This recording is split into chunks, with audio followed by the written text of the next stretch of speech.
want to call this Executive Finance Committee Special Budget Meeting to order. And Heather, would you do the honor, please? Tim. Thank you.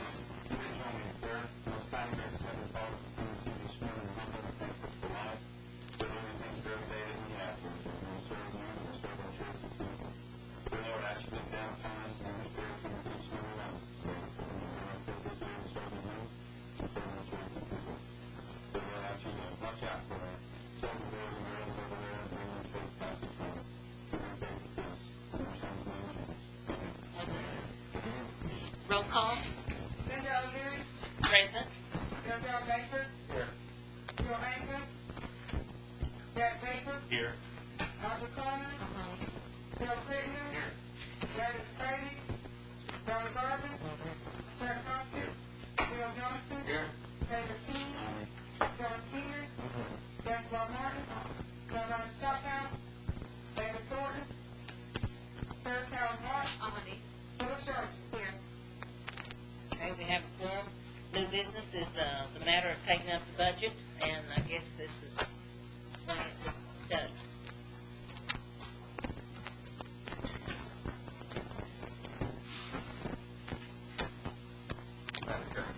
Yes.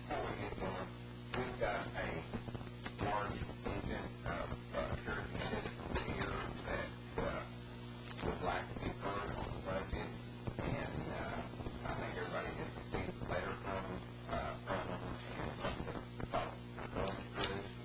If we could at this time get some back in, it's these folks are with the Cherokee Adult Choir.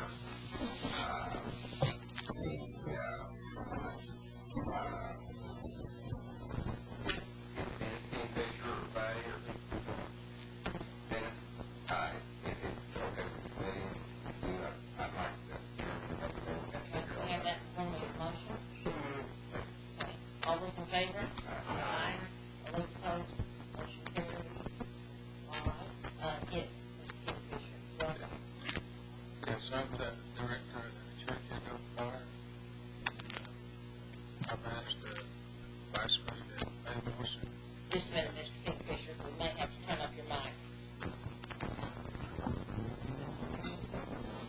Okay. They can sing. All right, I'm Dennis Kingfisher, and I'm director of the Cherokee Adult Choir. And I've asked Faye Morrison to give our report and our problem. Okay. She's the Vice President of the All right. choir. Thank you. Thank you. Good morning. Good morning to all of you. Thank you, Mr. Baker, for allowing us, and the council for allowing us to speak a few minutes. I am the vice president of the Cherokee Adult Choir. We do have some information that we'd like to pass out to you, just so you can see in writing some of the things that have taken place in the past, if that's all right. I've been a member for about 5 years of the Cherokee Choir. It was originally called the Cherokee Baptist Choir. At our August the 14th meeting of just this last month, when we got to the choir practice, there was about 30 people there. There's usually about 20 of us.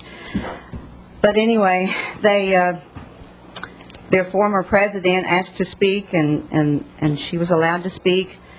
And what she asked was for a call vote to change the Cherokee Adult Choir back to the Cherokee Baptist Choir, and that you could not sing with the choir unless you were of the Baptist faith. I think what probably... Say that again. I'm sorry. The former president asked to speak, and she was allowed to speak, and she wanted there to be a vote that the choir be changed back to the Cherokee Baptist Choir, and that no one be allowed to sing in the choir unless they were of the Baptist faith.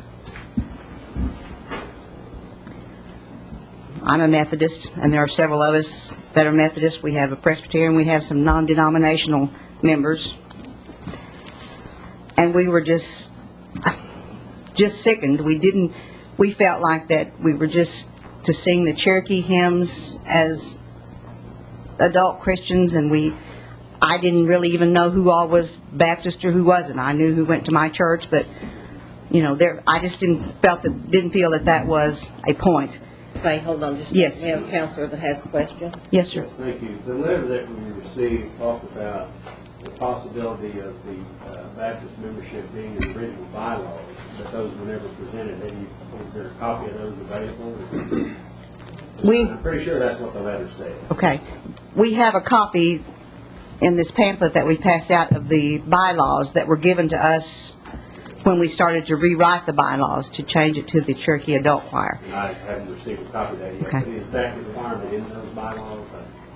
You know? That you have to be a Baptist? Yes. No. Okay. Thank you. No, it is not a requirement according to those bylaws. Now, I understand there are some other bylaws that some of them have that are not, that do say that, but I haven't seen them. Just a second. We have another counselor that Yes, has sir. a question. Yes, was the money appropriated to what organization? Cherokee Adult Choir or Cherokee Baptist Choir? The check was written to, I didn't see it, but I believe the check was written to the Cherokee Nation Choir. Okay. Okay. Let me try to shed some light on that. The two or 3 years ago, the Cherokee Choir, at that time, it was the old J.B. Dreadfulwater folks and the Methodists and several others all came together, and they came to us and says, we're taking a trip to Cherokee, North Carolina, and we're raising funds, and yada, yada, yada. So at that time, we gave them $10,000 to the Cherokee Choir. Not the adult choir, not the Baptist choir. It was, we wrote it to the Cherokee Choir. And that was it. And they took their trip, and they got back, and they started performing at grand openings for us. They started doing all kinds of stuff. Next year, we put the same $10,000 in the budget, anticipating that they would be taking other trips, and they have. And they've gone to D.C., they've gone, all over the 14 counties. They play at funerals, they play at, the chief asked them to show up at several things. I guess I liken this to a church split, folks. I mean, they all got together, they socialized, they took trips together, they, when the director quit, they became the director, and now somebody has wanted to go back and be just a Baptist choir. Both groups, I mean, if in fact there are two groups, and they've been one for quite a while, but now if there's two, I mean, Faye's got a mother that's a Baptist, a sister that's a Baptist, but at the same time, they don't want to just be in the Baptist choir if their sister can't be in it. They travel together, they do stuff. We're giving $10,000 to the Cherokee Choir, and I think that the portion that has the checkbook is the Baptist. And I think they've probably got a balance of $13,000 in their account right now. I've heard higher, but looking at this, it says 13 the last report. I would highly recommend that we don't just cut the choirs off because they do way too much good.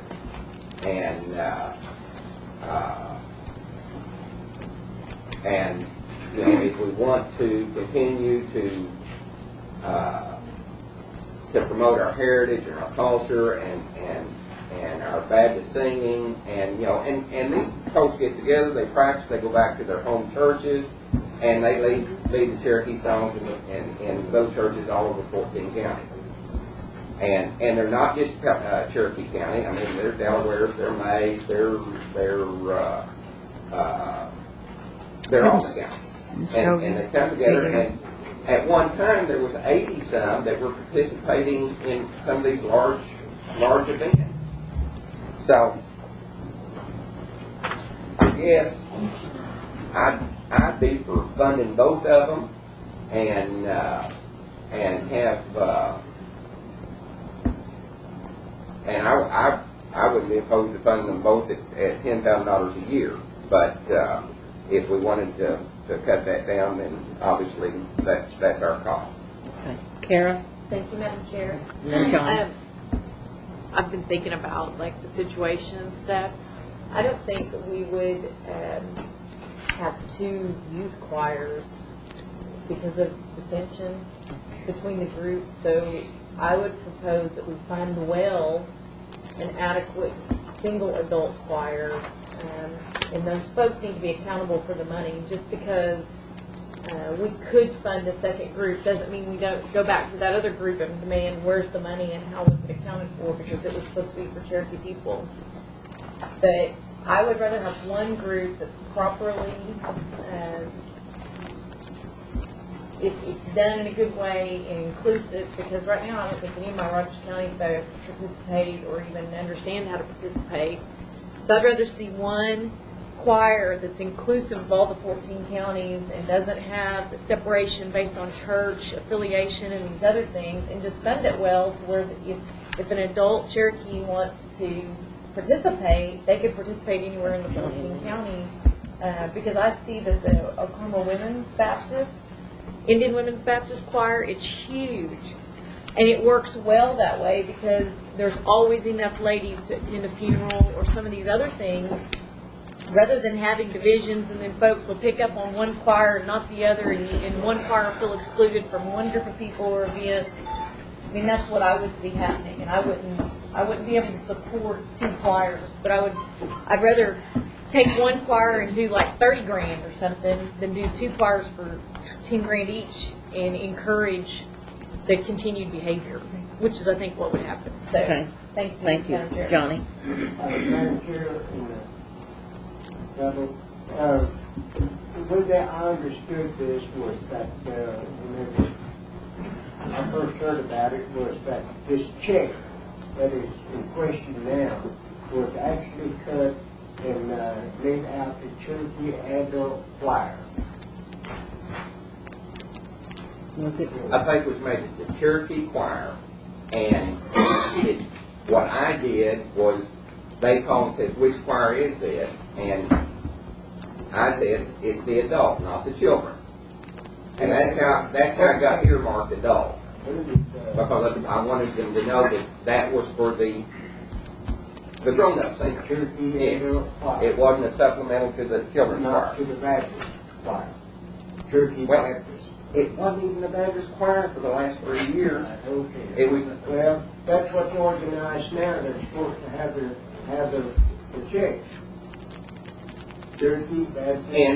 and the lady that has the check was the secretary of that group Right. that came to us. Right. But Faye did too, and it's just confusing. So, I was going to say the issue. Yes. Okay. Mm. But Yes. can I assume that the Cherokee Adult Choir would have open arms for all denominations? Yes. We are not going to put in our bylaws that you have to be, it'll just be non-denominational. And from all counties and Yes, sir. outside the 14 counties? Yes, sir. We even have a member that's from Ohio that comes on every break he can get, he comes and sings with us. He called me last month and he said, when is our next sing? I'm coming in October, and I know we're going to sing somewhere in October. Can I be a part of that group? And he's welcome. Jack, then Kara. Yes. I would be for supporting this choir, but if the other one, the Cherokee Baptist Choir, wants our support, then I think they should come before us and ask for it. But meanwhile, I think we should just support the one that's all inclusive. But I understand they also, accept new members that are learning Cherokee and assist them. Yes, sir, very much so. That's the way I started 5 years ago, just as a beginner. Didn't know anything. Karen and David. Thank you, Madam Chair. First of all, this is a complicated motion. I want to move Three. to. I'm keeping count. Well, the only thing about expending money is we haven't accounted for the other money. And I believe the other person in question is an employee of the Cherokee Nation, so I don't know why we cannot assess where this money went, because it's still the Cherokee people's money and it needs to be accounted for. And I didn't know that we extended money to anybody that excluded our own Cherokee people as a group. So I'd like to make a motion to account for the past monies, have a full accounting and a report back to the tribal council, as well as provide an immediate $10,000 to this group with their documentation.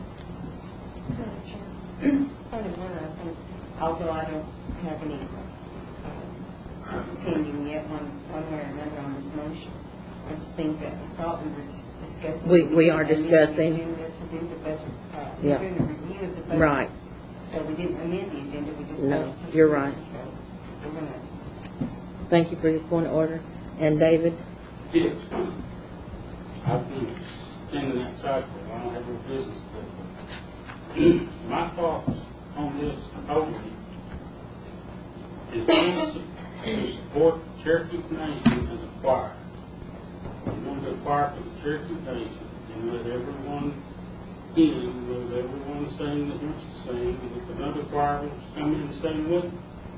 But when you get out to giving a Baptist choir so much funding, we probably got 10 choirs down our district. That every one of them is going to want a certain amount of funding. So I'll be for it as long as we're just supporting the Cherokee Nation adult choir or whatever. That's the way I feel about it. Phyllis, did you have another comment also? Okay. I know I've been rich to college. Okay. Any other discussion? I would just like to say on the item of the money, as I said, I've been in for 5 years and I have never seen a bank statement per se. All we get is what you have there saying that we spent $300 for a van and the balance is $7,000, whatever. All we have is what's been written by the treasurer, so we personally do not know the exact balance. In fact, we asked where the bank was. She wouldn't even tell us where the bank was so that we could make a deposit for the Strawberry Festival. They asked us to come over there and sing, and the Lions Club made a donation, and we didn't know where to take it, and she had missed 2 to 3 meetings and wasn't there to get the check. So we do not know exactly what money we have or what was spent. I think that's all I have to say. Does anybody else have any questions or? Council have any other questions? One. Would the Cherokee adult choir people that are here please stand? I think there's just about 5 of us here today, maybe 6 or so, but some of us had And we other things to appreciate you do. coming. And I will suggest that this be put on the next DNF agenda for further discussion Okay. and maybe some action. Okay. You have my address and phone and email, and you can just get in touch with me, and we will be there. All right. We thank you all very much. Thank you. Be on the next DNF. Okay, Doug, thank you.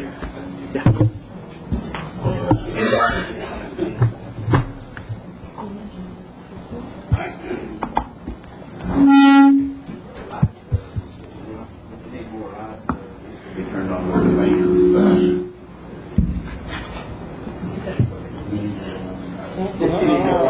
Not right now.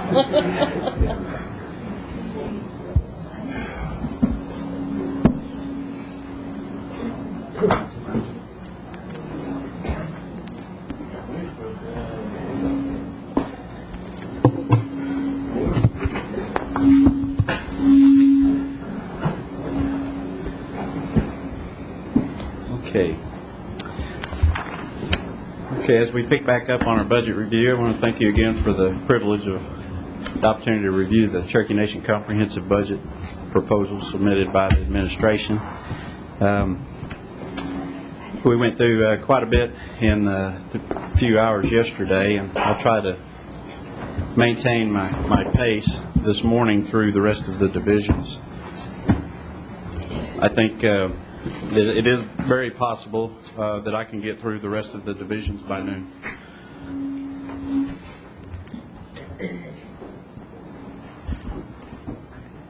Is there a sound problem, Gail? Okay. Is that supposed to be on the TV?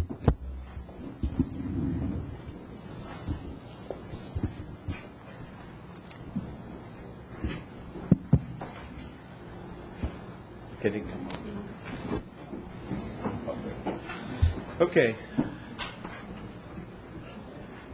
We left off yesterday getting ready for the health division, health services, and the health service budget is coming in at $95.6 million for 2007. That's slightly up, about $3.5 million from the current budget, and about $8 million increase over 05 actual. Largest increase being on the IHS Self-Governance Compact. There's also some increases that's contributing to this graph over 05 actuals related to some general fund appropriations in 06 and 07 for cancer, MERP, dentures, and eyeglasses. And this next slide will show you a little more how that effect is. This obviously, this division is well over 90% funded by the government and primarily the IHS Compact. You can see the slight increase there on general fund where those programs are coming into play. There's also some, the general fund discretionary budgets are impacting that $3.6 million increase over 05.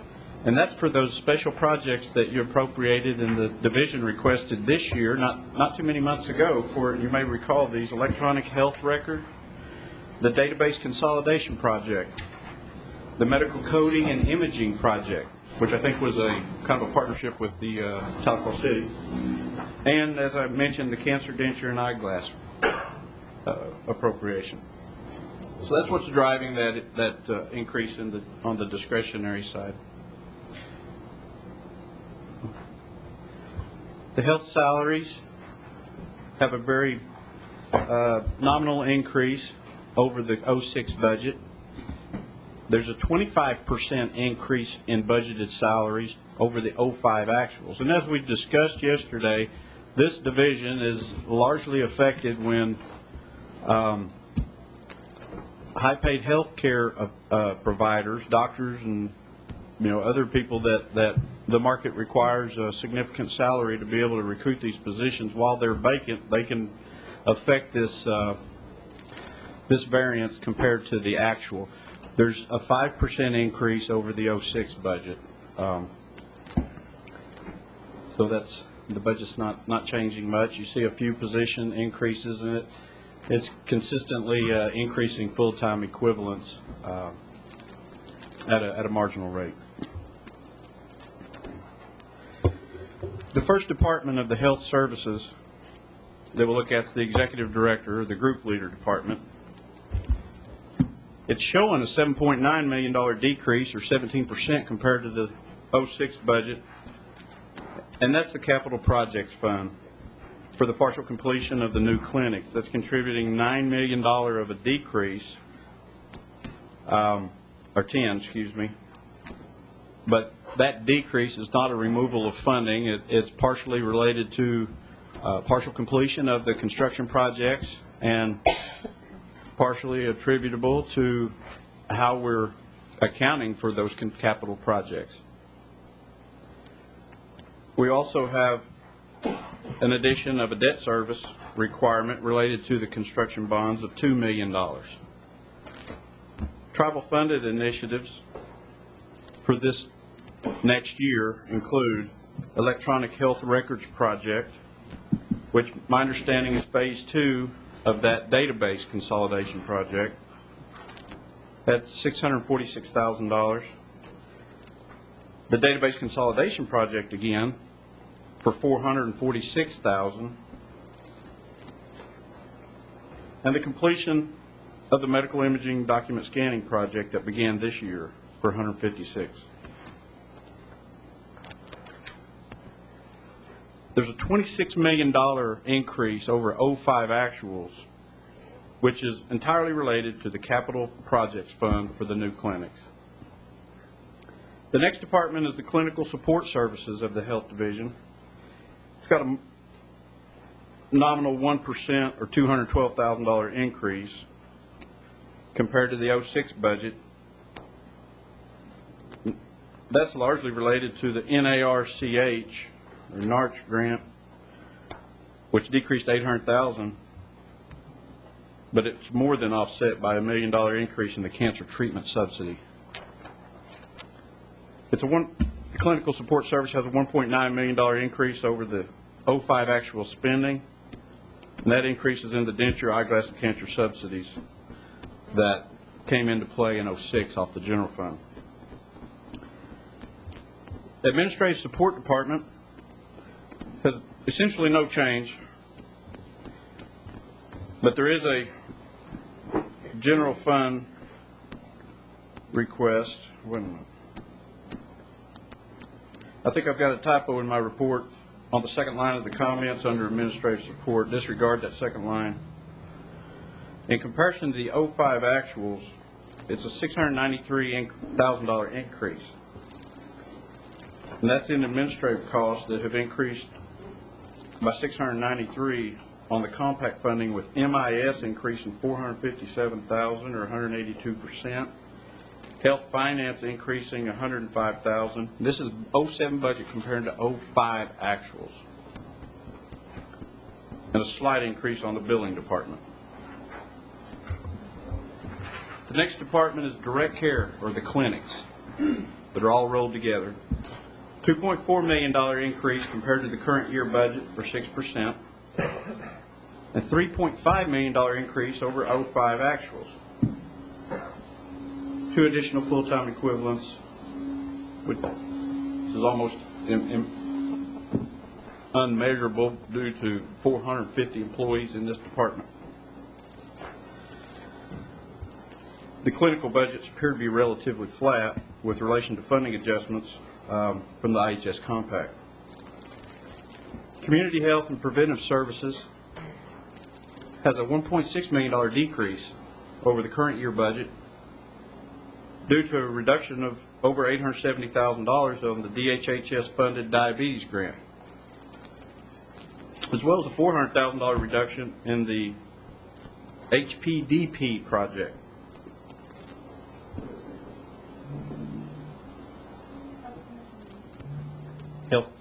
Health Promotion Disease Prevention Project.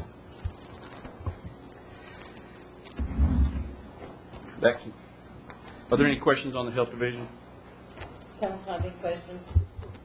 Okay. Next is the financial resources. Keep in mind that the treasurer, controller's budget, and accounting also contain all of the general fund operation budgets in it as well, which includes the tribal debt service requirement. And as you see, there's a $2.5 million increase basically over the 05 budget, and that represents the $2.5 million in the debt service fund. There's an increase over the 05 actuals, which is also due to that 2.5, but the extra increase is budgeting the contingency reserve, that as long as we don't need to expend that contingency reserve, it will always be an unspent budget variance.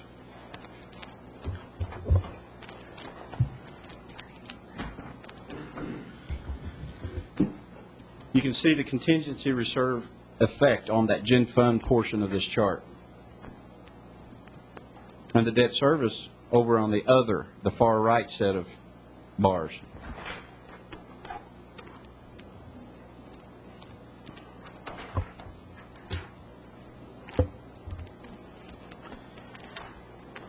This is a salary increase of approximately $250,000 over the current year budget, and about $500,000 over the 05 actuals.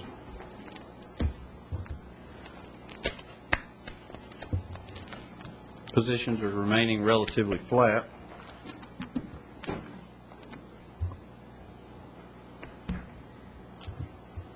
The Treasurer Department in the Financial Resources is increasing by $200,000, which represents the Treasurer Office.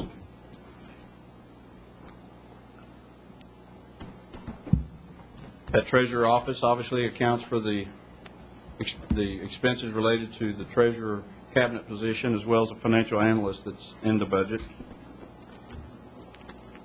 And that's the only change. Controller's Office is increasing by $2.4 million. And that predominantly is the debt service fund. And the last department in financial resources is the financial operations.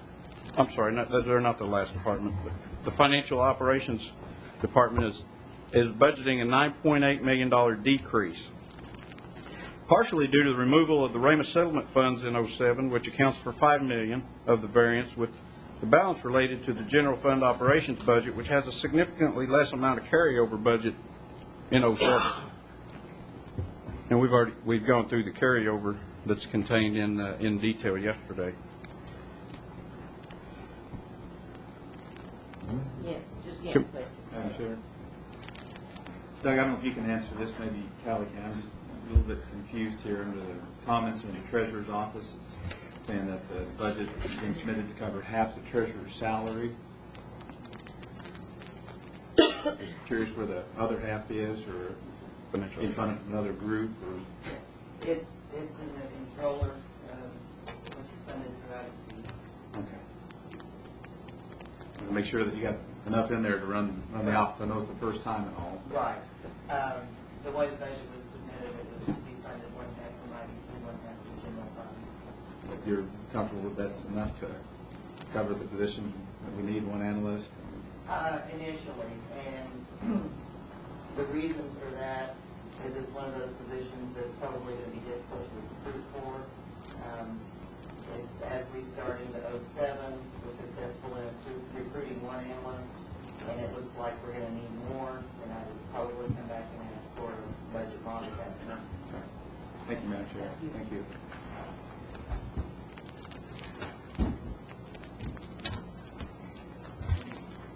The financial operations budget, and compared to the 05 actual, is showing an $11.8 million decrease. That also is related to the Rama Settlement Fund, as well as the Sequoia High School gym, the way those funds were accounted for that capital project in 06. The IIM budget is flat compared to 06, with a slight increase. Actually,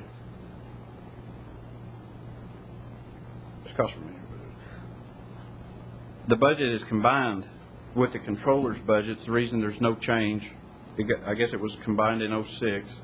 The only cost remaining on the budget is the IAM office. This department was previously called the Budgets and Special Projects. Now it is only the IAM. So the variance you see on this department is only related to the IAM activity.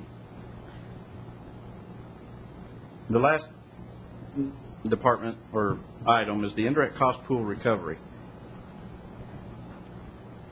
Relatively flat, 4% increase over 06 and a 5% decrease compared to 05.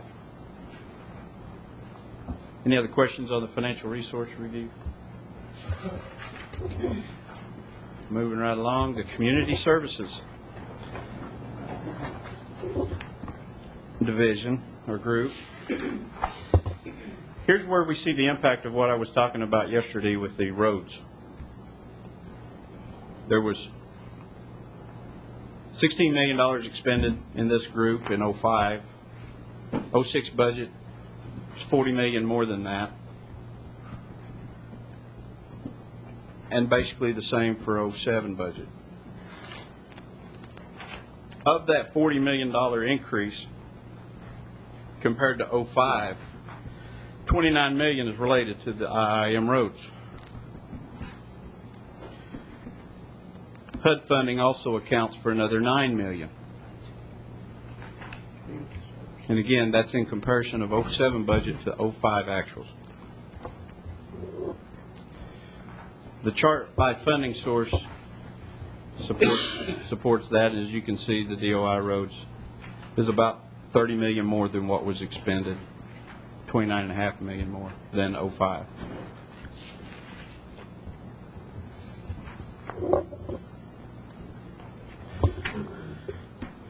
Salaries are actually coming down a little bit compared to the 06 budget,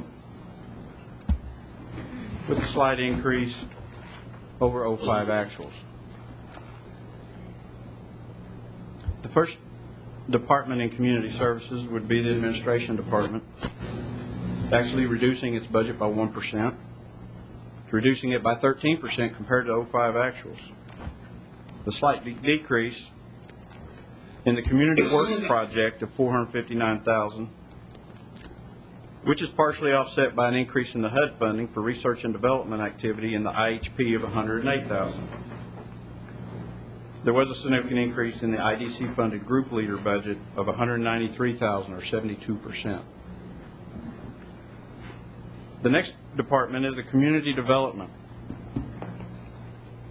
Basically no change in total compared to the 06 budget, but there was significant increases in the IHP funding for home ownership building packages, which was offset by decreases due to the removal of the rural fire stations from the proposed budget.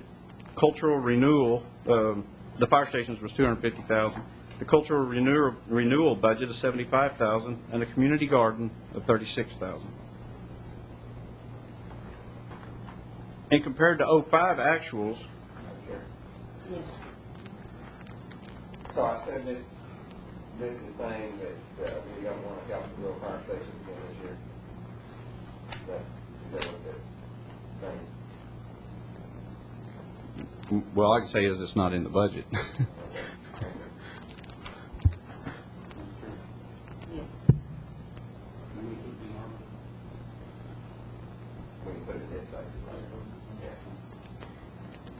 And again, I just wanted to point out things that were initiatives last year that if I determined that those initiatives last year are not in this year's budget, then I've tried to identify those for you as we go along. Okay? Just so you'll know what is or is not in this 07 request.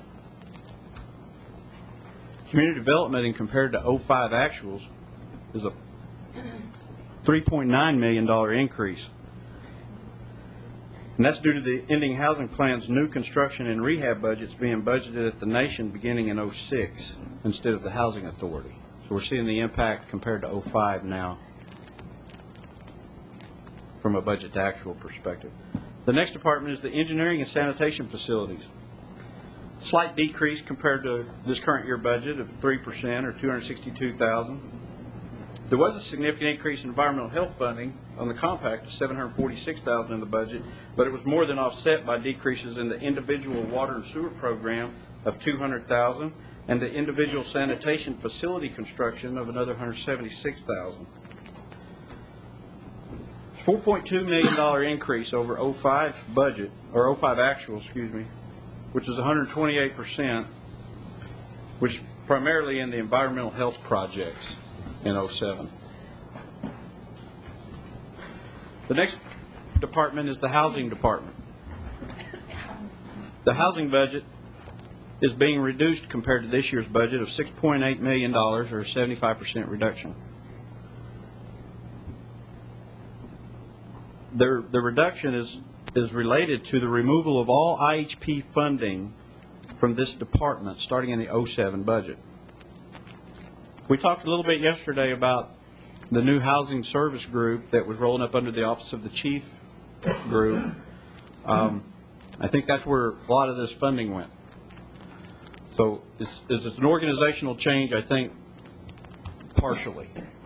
Partially it's funding availability decrease because the 07 IHP hasn't been brought forward yet. The roads department is, or the last department within this division, is increasing over the 06 budget by $6 million,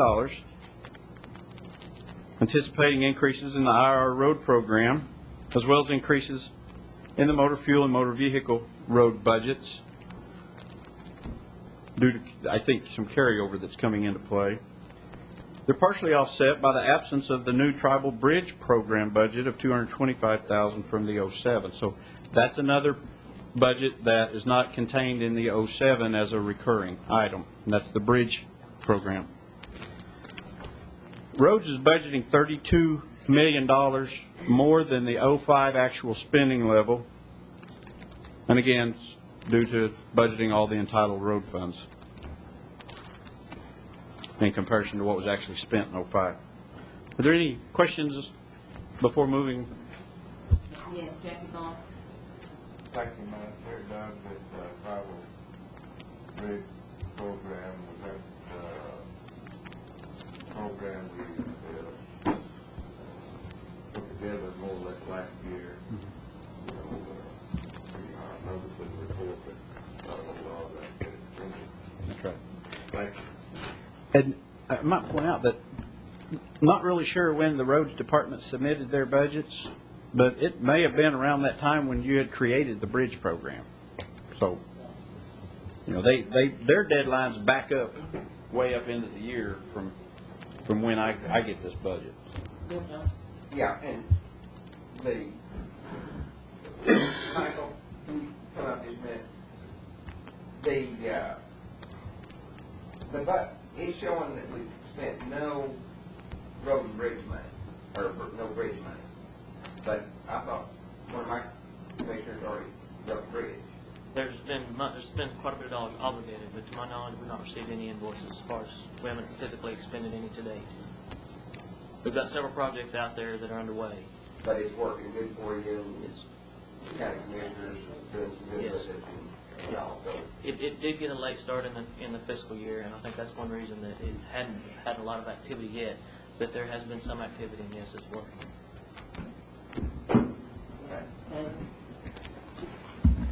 No. Any other questions? Thank you, Mike. Okay. The next group is the Human Resource Group.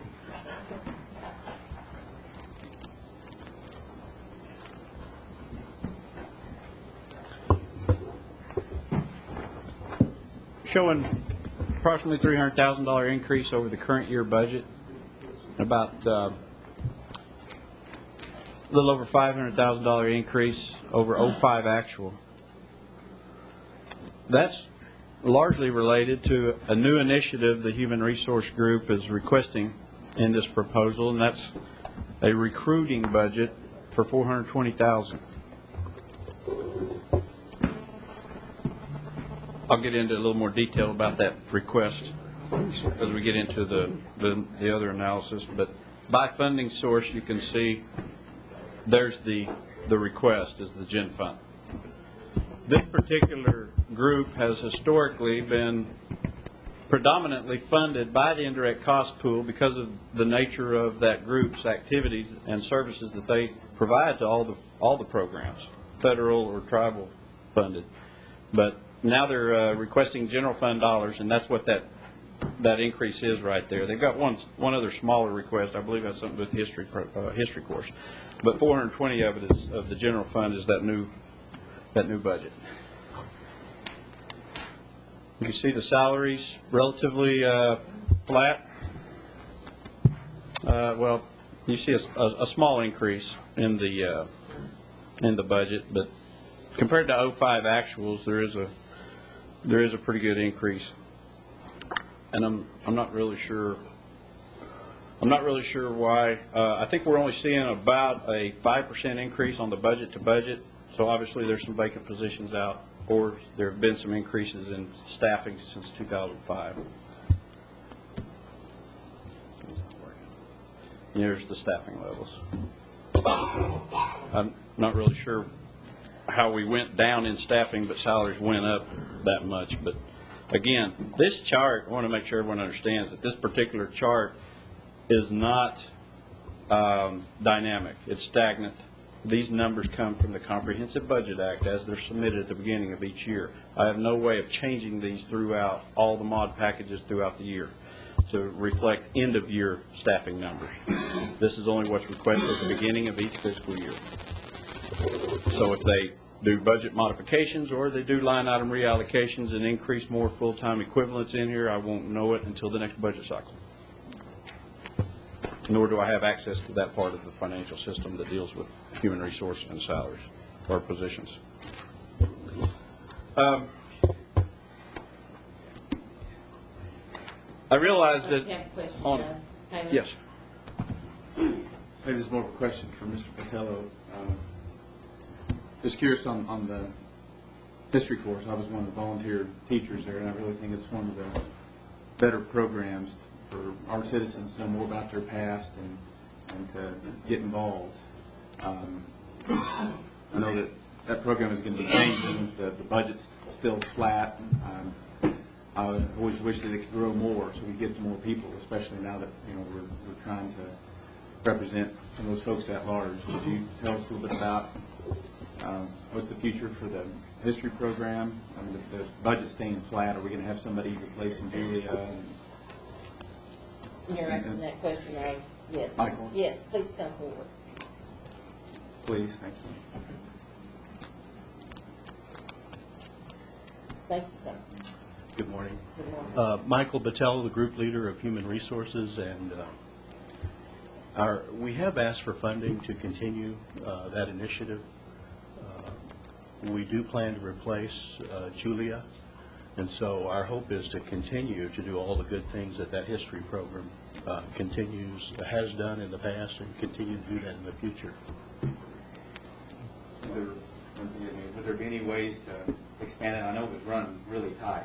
I mean, we relied on volunteer teachers, and I had always envisioned that somehow we could get a lot more teachers out there to help. It was always a challenge for us, I know, as a volunteer. I certainly didn't mind volunteering my time. We could probably get more if there was some other model. Well, it's certainly something we are, willing to consider, and of course we would have to, I guess, ask for a budget mod in order to do that. But as you know, Julia will be difficult to replace. We do want to try to do that, and if we can do more in that area, I think it's extremely important. And, like you, I believe that's an area we need to focus on and continue to do more in. I'm sorry, one last question. Mm-hmm. The online history program, is that under a separate budget than what we're looking at here? Or? I believe that is. I think education would have to probably comment on that. No, I don't have information on that. Okay. Thank you very much. I might ask Johnson, while you're at the mic. Yes. Is Julia posted, has she already left? No, she'll be leaving, I believe, end of the calendar year. Okay. Is she leaving Cherokee Nation or another Yes, position? she will be leaving her employment here with the nation. Okay, thank you. You're welcome.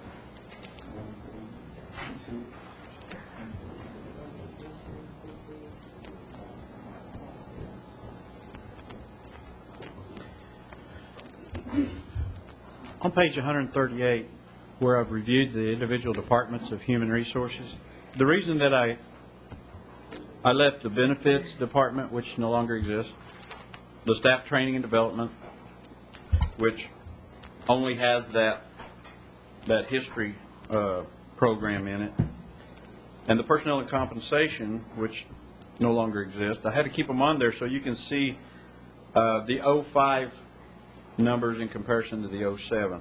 It appears as though the Human Resource Administration is increasing over the 05 actuals of $1.9 million, but you have to take into account these decreases down below on each department below. So if you want to see the total increase on this, look up at the box that rolls up the entire division, and the increase is 547, and 420 of that is that recruiting budget. That recruiting budget, it's requesting $250,000 for recruiting, which I'm not exactly sure what all that is. It just says recruiting. $125,000 for relocation expenses, and $50,000 for staff travel. I have a question, Yes. might be a good time to, have those things. So, And again, if we had the old narratives the way we used to, I would be able to give you more information. There's actually a lot in that proposal, and,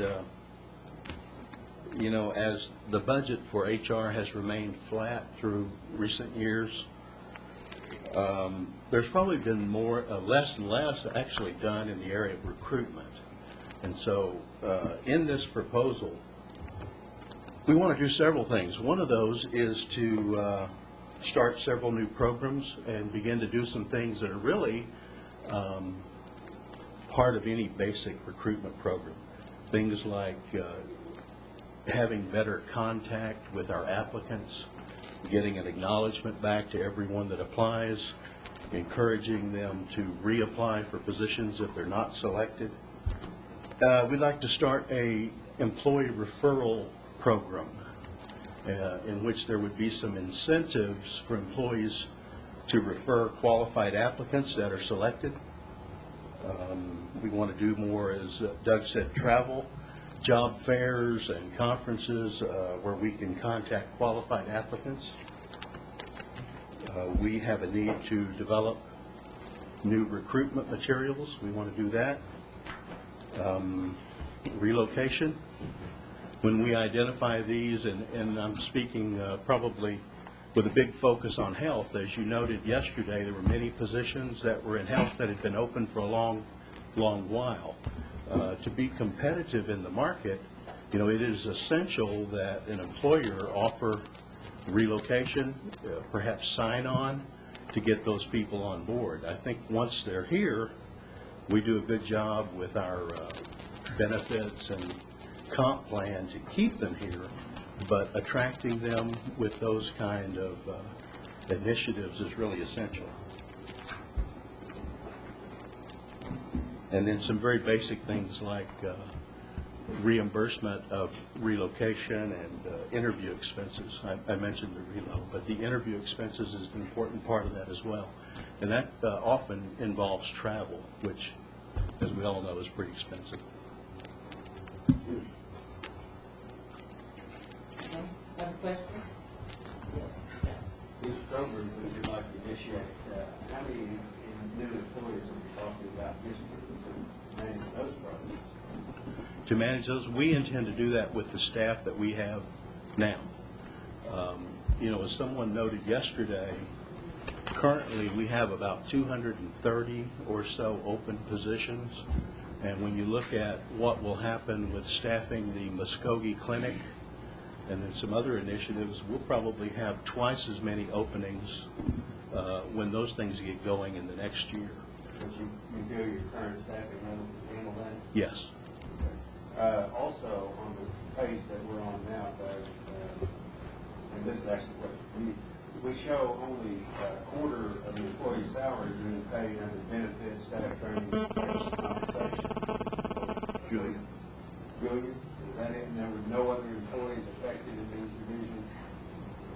See what I'm talking about? 2006, it shows more employees. In 2006,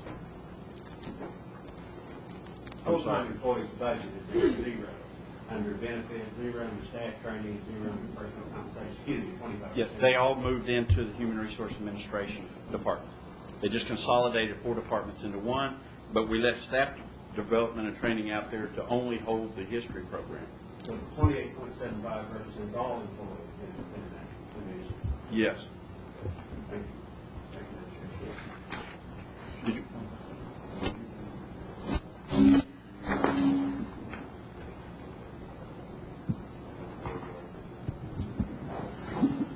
Might want to point out, too, in addition, that the health department had a recruiting effort in their budget in the past that is not in the 07 budget, and that effort's being consolidated. My understanding is with this budget.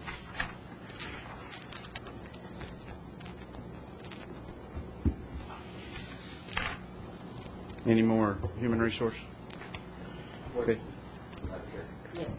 Was the recruiting budget with health, out of health dollars or out of income? That IDP, wouldn't it? I mean, self-government. The health department recruiting budget you had in the past, last year.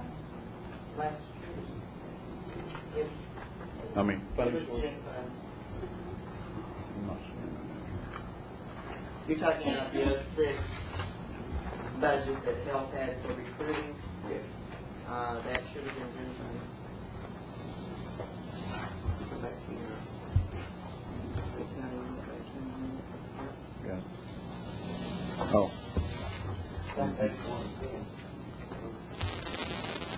You see if you saw it on one too? Oh, no.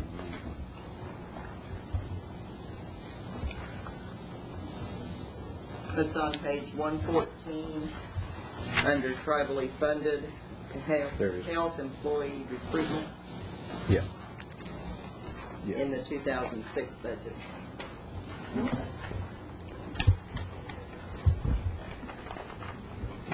$130,000 is what was in this year's budget.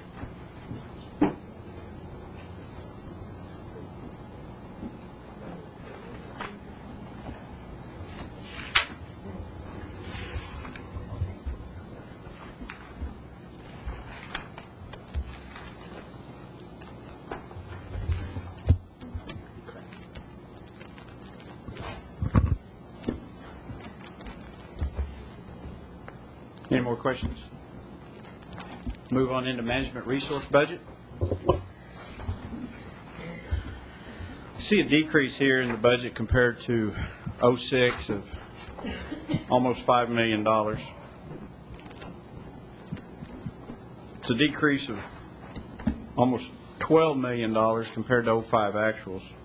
And this is the construction fund.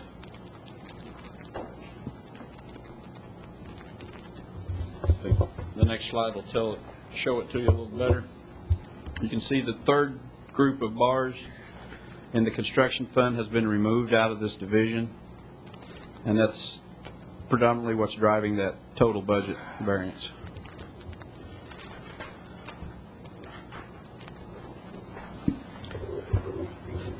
This is a newly named group. This is the group that Mr. Enlow is the group leader. I believe it encompasses several departments. What used to be referred as tribal resources, information systems, facilities, and all the other support functions that are related with acquisition, management, and support services. The salaries are flat with the 06 budget, slight increase over the 05 actuals. And the head counts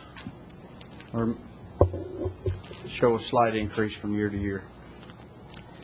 The Management Resource Administration Department has a $22,000 increase and a $31,000 increase over 05. The Information Systems Department has a significant decrease of $931,000 compared to this year's budget and $1.6 million decrease compared to 05. They're both related to the loss and implementation contract that was heavily engaged in 05 and completed in 06. The Tribal Resource Department was disseminated, I guess, in 06 and kind of merged with other departments in this group. The Natural Resource Department is showing a $1.4 million request increase over the current budget and a $3.4 million increase, 67% over 05 actuals. A large part of that increase is related to the land acquisition budget for 2007. This year's budget for land purchases is almost $6 million.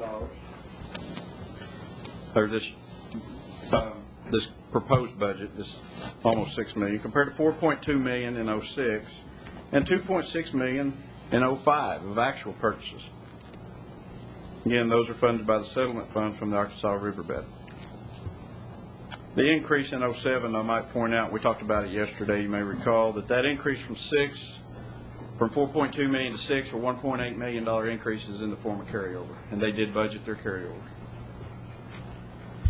Facilities Management Department is budgeting a 40% decrease, $532,000. And that's due to several one-time remodel and maintenance projects that were performed in 2006, such as Jack Brown House, Mark Homer Property, Rhodes Lab, and Warriors Memorial. They're requesting $6 million less than what was actually expended in 05, and that's because of the Sequoia High School gym was previously in this department, as well as $455,000 expenditure on the softball field in 05. The Construction Management Department, you can see the effect of the transfer of that department to C&I this year. The next department is the Acquisition Management, 100% indirect cost pool funded, has a flat budget compared to 06, a 38% increase compared to 05. No additional budgeted salary positions, but the increase over 05 is largely in salaries and benefits of $201,000, or 48%. This is one program that, going back over the previous 2-3 years worth of budget reviews, the program has a history of budgeting flat but consistently underexpending the budget. The Support Services Department is another indirect cost funded activity, showing a decrease of 8% compared to this budget, or $87,000, but an increase of $206,000 over 05 actuals. The increase over 05 is largely in salaries of $122,000, or 31%, as well as other operational items that account for another $96,000 of that $207 increase. Another disseminated department is Tribal Relations.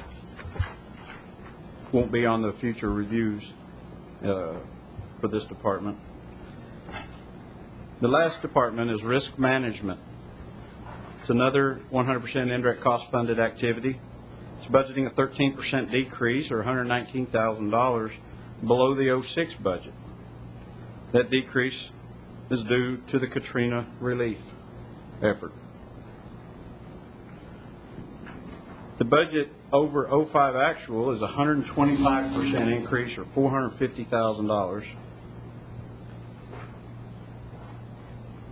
And that's due to several projects that got started in 06, new recurring programs actually, combined risk management, quality assurance, and emergency management. And that's what's driving the significant increase over 05. Any questions on Management Resource Group?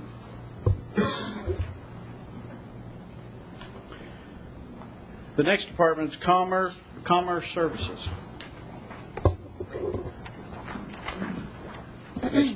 Next division, rather.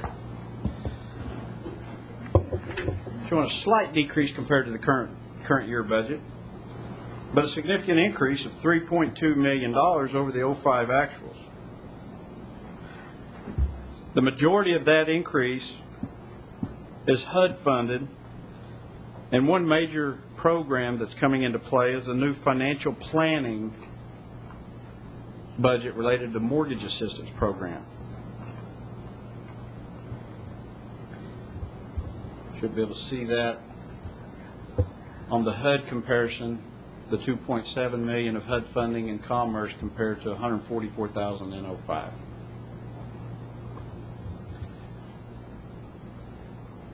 Salaries for the commerce services are increasing at a pretty steady rate, as well as their staffing level.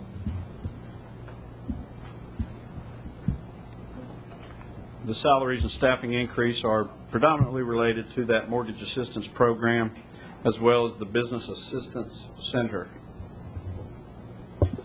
The Executive Director of Commerce is requesting an increase of $120,000, or 49% over this year's budget, and 75% increase, or $156,000 over the 05 actuals. Increases are in the new initiative request for a youth financial literacy budget. That budget is in the form of contract services. No other documentation was provided, and that's what's driving the majority of that increase, is that youth financial literacy budget. The Credit and Finance Department is increasing by $1.6 million, and this department has two budgets, and they're both new initiatives from the 06 Indian Housing Plan. $1.5 million for a financial planning self-sufficiency. That's the one I just mentioned with the mortgage assistance. It's using approximately $590,000 of that $1.5 million for administrative costs, and $900,000 for contract services that I assume are the mortgage assistance payments.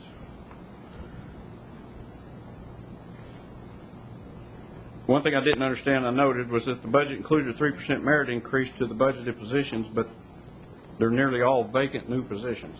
So I'm not really sure why we put a merit increase on unfilled positions or new positions. The Cherokee National Holiday Department is a 15% increase, or $64,000, as compared to the current year budget, and that's the inclusion of the West Coast Celebration budget of $50,000. $180,000 increase over 05, which also is the West Coast, as well as significant increased activities incorporated into the holiday budget this year that wasn't a part of the holiday in 05. The Business Enterprise Department has a budget decrease, $225,000 below this year budget level and $396,000 below the prior year actuals. Compared to this year's budgets related to the landfill's depreciation and debt service budgets, and I noted there that the nation has not received the $3 million payment pursuant to the master plan agreement. And as I recall, I might get a little help from administration here, I believe that we're in the final 10 or 11 months of that agreement, where I believe they had 24 months to get a master plan agreement through the Cherokee Nation Environmental Protection Commission, and then we would see the balance of the $3 million obligation or receivable. Do you know when that deadline? Yes, thank you. On the landfill agreement that went into effect last October, the EPC has issued a temporary permit to the landfill, and our outside contractor made an initial payment of $300,000 against the $3 million that's in the agreement. I met with Janine Hale and Doug Bain this past week. EPC has issued an initial review of the permit application, and we are scheduling within the next 2 weeks for all of the engineers to sit down in the room together and go through this plan. Our hope is that we will be through the process, and EPC will take this up at their November meeting to issue the permanent permit to the landfill. And after we get the permanent permit, then the full operating fee would be paid. Yeah. See, we're paying a landfill manager $100,000 or something in that neighborhood, and we lease our landfill out.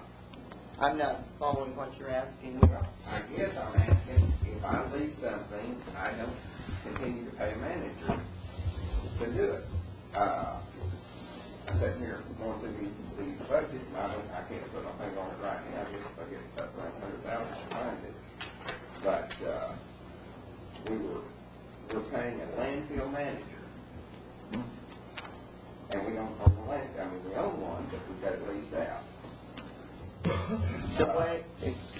The way the contract is operating and the way this budget was put together, Our contractor leases those employees from us, so they are in here budgeted, and they are in fact Cherokee Nation employees, and the reason for that was so that we could continue to provide the benefits. Our contract operator reimburses us for all those expenses. Okay.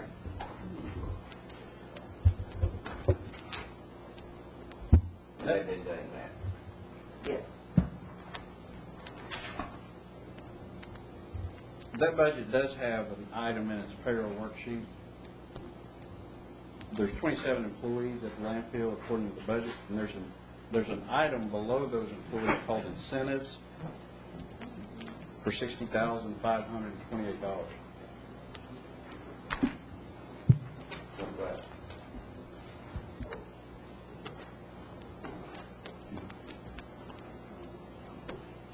I'm not sure. All of our other departments put the 3% merit increase, but this one has an additional. I'll have to get back to you on that one. The fringe applied to it as well. Right. Okay. What's that done? Yes, It's in your blue book. yeah. Oh, okay, I remember the blue book. Mel? That's just nice, not paid.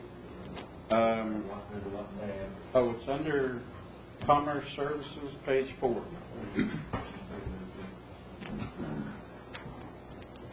If the incentives are, I'm not exactly sure a full benefit, or full fringe rate would apply to that. Those incentives, depends on how they're paid out. Nobody.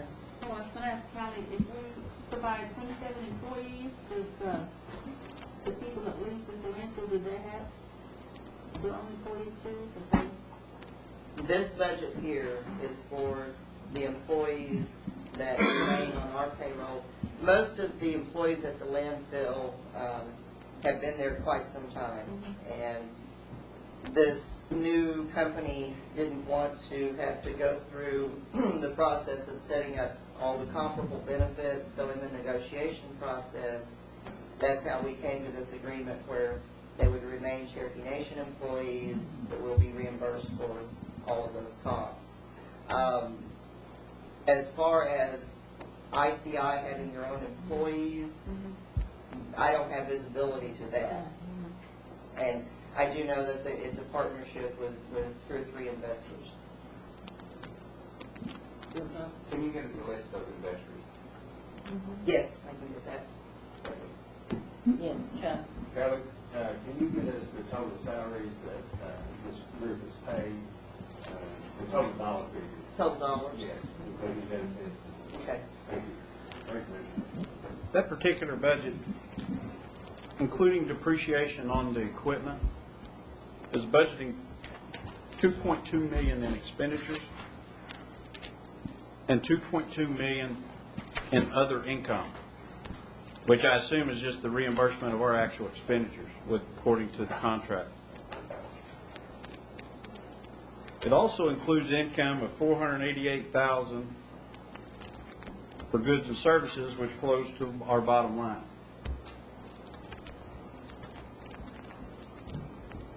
So they're budgeting a profit at the landfill of $488,000, derived out of $2.2 million in expenditures.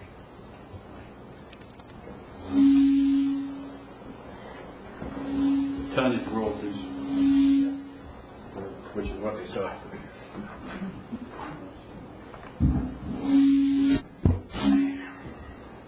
Okay.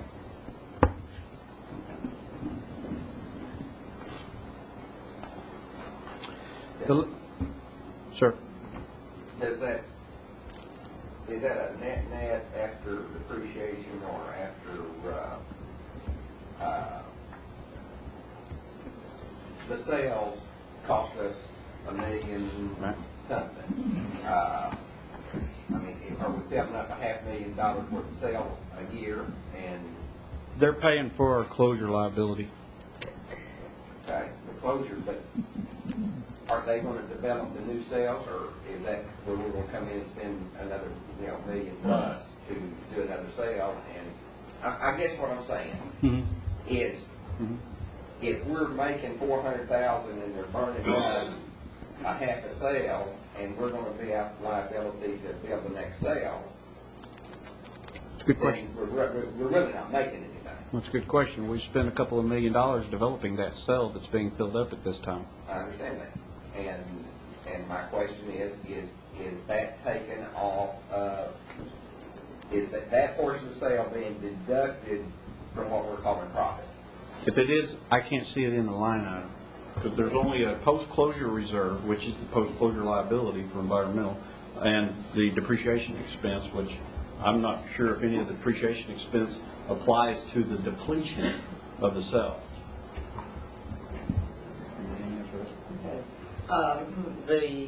There is depreciation, if you will, on the cell is accounted for as a land improvement. But as to your question about future cell development, that's why getting this permanent permit is so important, because once we have that permanent permit, ICI is going to pay for all those development costs on any future cell. And that's how our operating agreement is set up. We have not committed to paying for any future development at the landfill the operator has. And does the tonnage rate go down when they start providing the $2 million sales, or? No, and I'd have to go back and look at the agreement again, but I think it actually goes up once we get the permanent permit. I'll be happy to get the contract and bring it this afternoon so that I can refer to it. It does raise some good questions regarding how is the Cherokee Nation receiving a return on its investment in that cell as that cell gets filled up, or as a expansion reserve for future capitalization at the landfill. The profit that is budgeted, as I said, it's slightly under $500,000, is profit. So It's better than a loss. it is. It is. But it is a good question, Mr. Baker, of how are we getting a return on our multi-million-dollar investment. Part of that return is in the form of this profit. I have a question. Small. Of Kelly. Kelly, on the landfill, once that sale's filled up and there's a problem, say, with leakage or anything, in the contract, does it specify who will do the cleanup, or if that would ever happen? That's why we have this post-closure account, is to deal with the costs associated with closing the cell when it's full and the long-term monitoring. Thank you. The last department in this Commerce Service Group is the Small Business Assistance Center, showing a 41%, $1.8 million decrease, and that's due to the 05 Indian Housing Plan self-sufficiency counseling budget that's not being replaced with 06 funding. But it's a $1.7 million increase over 05 actuals due to the intermediary relending program of $560,000. The 2006 began the microenterprise loan fund, $638,000, and the 06 ICDBG microenterprise loan fund of $444,000. They also are requesting 2 additional positions.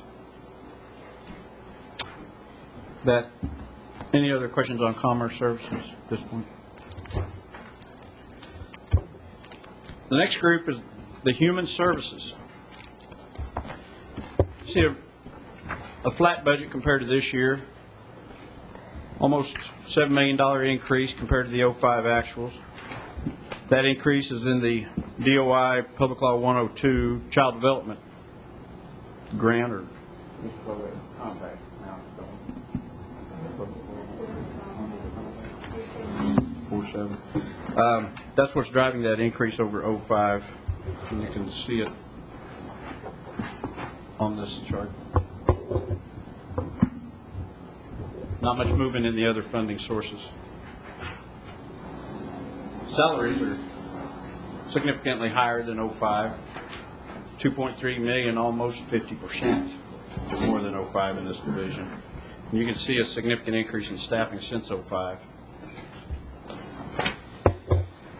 The Executive Director of Human Services is a flat budget compared to this year, 15% increase. mainly in operational and a few capital expenditures. The Children, Youth, and Family Service Department, or program, has a slight decrease of 1% over this year's budget, but a 19% increase over '05 of $957,000. The change is a net result of significant changes. The administration is requesting $1 million, which is basically offset in this variance due to the following budgets not included in the administration's request compared to '05. ICW supplemental, $558,000. Clothing for kids, $100,000. Domestic violence shelter, $50,000. As well as a significant reduction in the self-governance funding for the ICD program of another $309,000.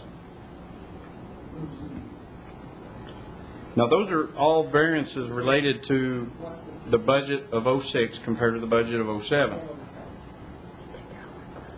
The increase over '05 actual, however, is related to the methamphetamine initiative in '07. I have a question, Yeah, I need some vision on this meth initiative in human Cherokee. Norma, is that you? You want to step forward? No, thank you.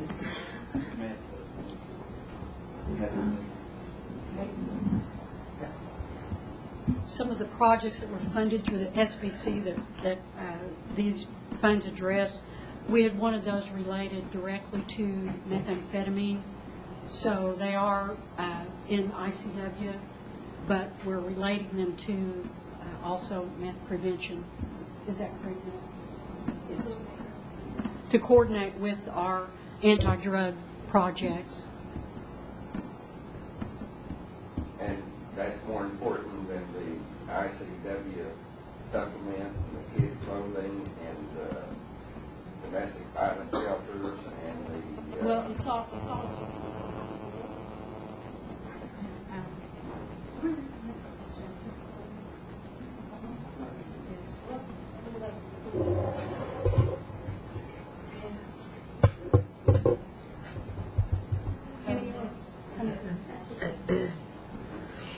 We thought that was a one-time.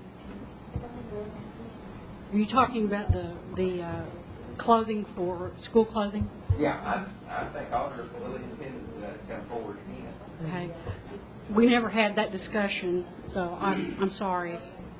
That was, my understanding was a one-time only. What I had heard in our discussions was that you might consider additional funding, but we had never been given that information that I know of, Audrey, and I'm sorry if I missed that. That's fine. Since we're on that, can I ask how that, has that money been, or how has that process gone? The process has gone pretty well. We know, of the people that we notified, several people did not come in. We notified them by letter. The letters did not come back. We've given out approximately half of those. We have another list now that we'll be using to disperse the rest of that information. But we've taken care of our ICW children, and we've taken care of all the children through our other programs that responded to our letters. Okay. So it's working. Okay, thank you. The ICW $100,000 funding from this year was called Cherokee Kids, and it is repeated in here. But the Clothing for Kids initiative, which was separate $100,000, is the one that I was referring to. Sorry, they're so closely related, and they're both $100,000. Doug, is there an increase in ICW this year as far as a significant increase to help with employment and help with the children and call kids grants and some of this caseload off of our people that's working these cases?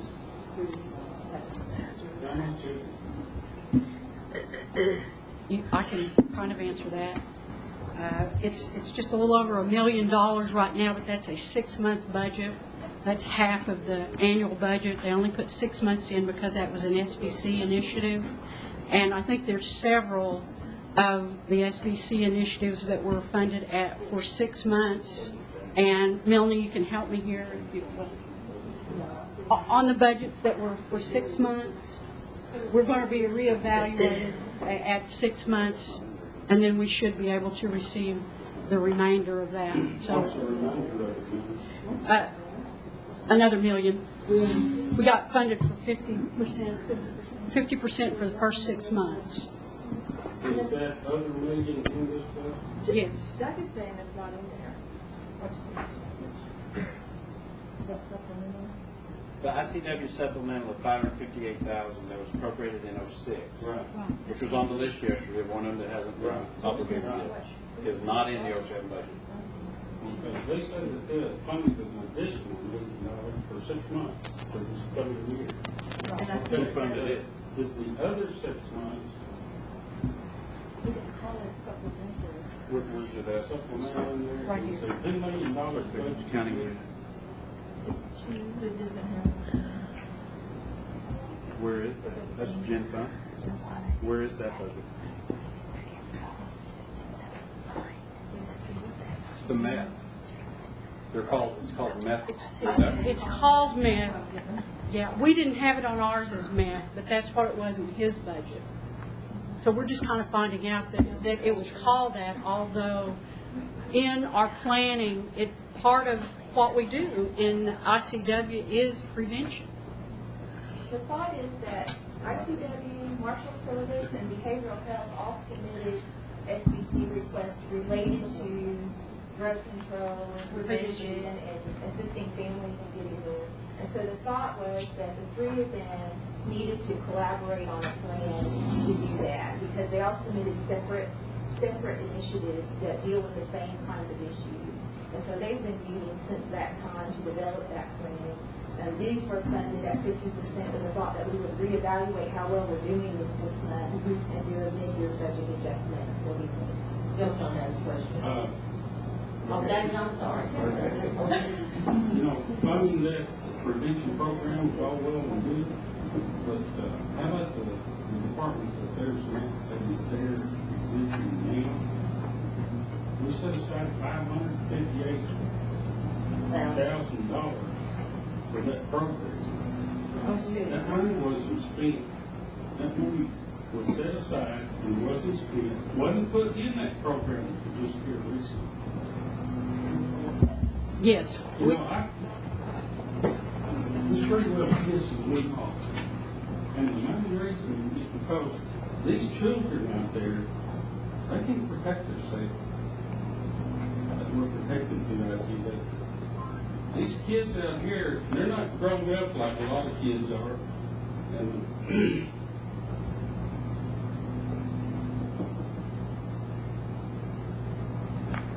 And they're being out there, they're being physically molested, they're being mentally molested.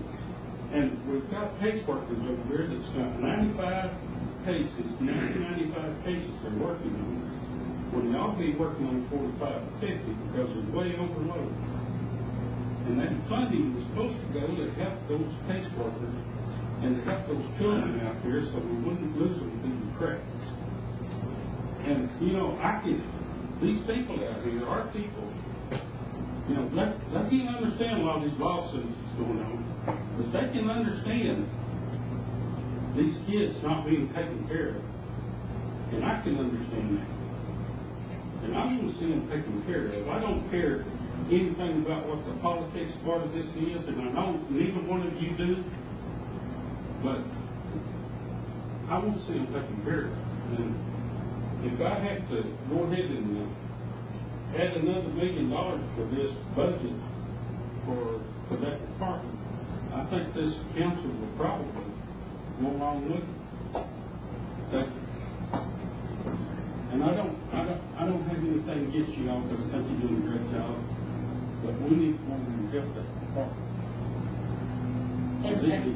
And what the explanation is we would like to know why we appropriated it, why the money wasn't spent.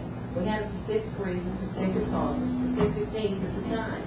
And that's what we'd like to answer for too. Can anybody answer that? I'll try. The chief had some specific things that he wanted to achieve with any funds that we get in ICW to make sure that we are addressing some of the prevention areas. So he and Linda Woodward and I were in conversation, and it did take some time. It wasn't easy conversation, but we did come to consensus on how to best use these funds. We have access to the funds. We immediately started trying to get panels through HR. You know, there's paperwork and time involved in that. The panels were very thin. We didn't have a lot of people respond to those panels. Linda has hired 2 people out of that small group. One will start next week. One will start the 1st of October. We also have spent some of that money on just putting some of the infrastructure things in that we knew we were going to have for the new staff. So we bought some computers, we bought some desk setups, files, those kinds of things. We have projected 26 people to add with these funds. The million it'll be eventually 2 million. So we are interviewing people. We're having a little trouble right now just getting people on the list to be hired. So we have started. We started about, Linda, time is texting about a month ago. We had the panels pulled and have been interviewing during that time. So it's not that nothing's been done, but it probably did start a little bit later than you had intended. Let me interject this. We had a job fair, Jay, recently. That's within the last, it's been a month ago. We had 2 women there with 2 experienced child welfare workers that wanted to come to work for Cherokee Nation. You may have their applications. So when people know about it, they are applying. That's what the information's been that I've received. And I just find it a little bit late. I know that you have your hands full with caseload. I'm not talking derogatory to the workers or to the directors over it, but I'm saying this money should have been implemented. We should have been seeing some of these already, as you well know. I think it's reasonably maybe good. But in that respect, any money that this council appropriates, and we had emergency situations, which we deemed to be emergency at the time, we would like to see immediately implemented, and we'd like to know, and I imagine we'll follow up with that in the future if it's not. And Bill don't have questions in Meredith. Yeah. I guess the first question is, when do we start appropriating departments for 6 months?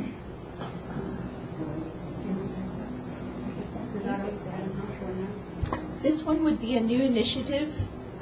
It is, and we haven't talked about this, but I think Norma's reported to you all before the result of this caseload, where it comes from, that it's ever increasing, and a large part of it's due to drug abuse and drugs in families, and the meth problem is one huge problem. It's where these kids are coming from that are getting in our custody. And so the initiative is, how do you address it and stem that tide of kids that are coming into our system? If we never address that, we'll never address the overall problem. And that's why this plan is being developed, is to try to address that and lower those number of kids over the long term that are coming into the system. These aren't kids that are, the kids that are in tribal custody. As you know, there's overlying state jurisdiction as well. So there's state child welfare workers that are also working on these cases at the same time that we are. We're not the only funding source that deals with this issue. And, it entails a lot of collaboration with the state DHS, and our workers are very good at doing that. So what it is a prevention initiative. We're developing a new plan. We want to know how it's going to work. We want to know that it does work. So that's the reason it's being done on a demonstration kind of basis. Okay, but that's not what I'm hearing. What I'm hearing is we're not going to put the $600,000 supplement because we've done it and we just tagged this meth initiative. And we're going to be hiring people. We're going to add staff, and you're adding staff with 6 months of funding. How do you add staff and you just 6 months from now decide that it's not a good program, you're gonna fire them? Very likely not. Very likely we will come back with a mid-year budget. Then why don't you request. come with the whole budget today instead of, I mean, you obviously know what it's gonna be. And, I mean, if you're gonna hire people, and I guess I'm a little confused why we're calling the meth initiative when we've got our plate full, needing. I think it's People precisely take care because of it. our plate is full and we know why it's becoming full, and then we've got to address it in some way. And And, you know, that's the reason we for put this $600,000 in 6 months ago, and, and basically it's not spent, and it goes away next month, and you didn't ask for it back. But that initiative picks up with this meth initiative. It's very similar in terms of dealing with prevention, dealing with an organized program to deal with the number of kids coming into the system, and to try to prevent that from happening, catch those families before they get into our system. And I'm all for prevention, but you can prevent all you want, and it's not going to lower the number of kids we've got in the system now. They're going to be with us for quite some time. Let me respond. Go right ahead. So what's your question? My question is, why are we budgeting for half a year, and why are we calling a spade a shovel? I'm not sure that we've used the word spade and shovel in any place in our budget presentation. If you have that reference, I'd like for you to point it out. Now respond appropriately. Do what? And I'll respond appropriately. If you can show me any place in our budget presentations Why we've are used we the word having spades or Indian child shovels. welfare? Why are we having to take Indian child welfare and call it a meth initiative when we've got overworked people all over the department that we're trying to get funded? Why are we calling it a meth initiative when they're sitting right here telling us that they're going to hire the employees, build their staff up to take care of these kids that are being underserved right now? That's the proper question. Now let's hear the proper answer. Well, rephrase the question. We've had a compound question. Why are we don't like the spade and shovel? Why don't we call it what it really is instead of meth initiative? What it really is dealing with the core problem. If you look at the Indian child welfare growth in cases over the last 3 or 4 years, the major problem for the growth is the epidemic of methamphetamine. Right now we have 72 kids in custody because of meth. In the 3 years that we've had them, I think we picked 20 or 30 up in the last year, so it's not been that we've had 72 for 3 years, or 4 years. That's a total quantity. And the growth of meth cases has dramatically increased in the last couple of years.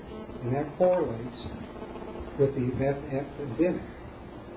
Now, we could never provide enough money to continue this funding social workers and other folks to deal with this exponential growth of methamphetamine cases unless we go to the front end and try to deal with prevention and deal with conditions in advance for the next 4 or 5 years. And so to deal with the core of the methamphetamine issue, it's not only child welfare, but it has to involve housing, it'll have to involve the Marshal Service, it'll have to involve all the groups involved in the Cherokee Nation, and focusing on these families and this core problem of drug abuse, the most volatile is methamphetamine. So we're dealing with the problem, not the symptoms. And that's why it's called that. An integrated approach so we can produce happy, healthy families and take these kids to where we can, working together with all of our groups, not just an isolated, adding more social workers. Then why are we only funding for half a year? It's a step-up process. We're developing systems. In 6 months, we'll add to it. We want to lay the foundation now, so it's not throwing money at something, but we have a wise system in place that we can add on to once we get the foundation. Well, I surely you recognize the problem that the ICW has right now. I mean, short on staff, they're carrying 2 and 3 times the number of clients of what the state system is handling right now. And I'm just saying, if we need to fully fund it. We can never fully fund all the symptoms and all the problems that we have with Cherokee Nation. We can do the same argument for every issue that we're dealing with. For every problem that we have, we will never have enough money to We've really got deal to with take it. care of our kids, though. We've got to do that. Taking care of our kids is not an isolated approach. Creating more social workers that deal with the symptoms is not the ultimate answer. We have to look at the poor and integrate all of our resources so we can deal with that family as a total. And so we don't have these recurring problems. I can make the same argument for cancer treatment, for dentures, for eyeglass, for housing, for education, everything. So we have met many, many times to come up with an integrated approach so we deal with the problem, not the continuing symptoms. And that's why this is a staggered approach. And in 6 months, we anticipate when we've got a foundation, we can come back and say, this is really where we need funding. And we've laid it out that actually where we need more funding is, for example, with helping these parents to get a job because they don't have the resources or they don't have the inclination to maintain a regular job so they can go back to court and get their kids back. So that's what gives us the opportunity to be meaningful in this effort. There's nobody more that wants to cure this methamphetamine epidemic than me, than our social workers, than our marshals, by everybody in this room. But it's not a simple thing of just increasing staff. It's putting resources where they have a real consequence.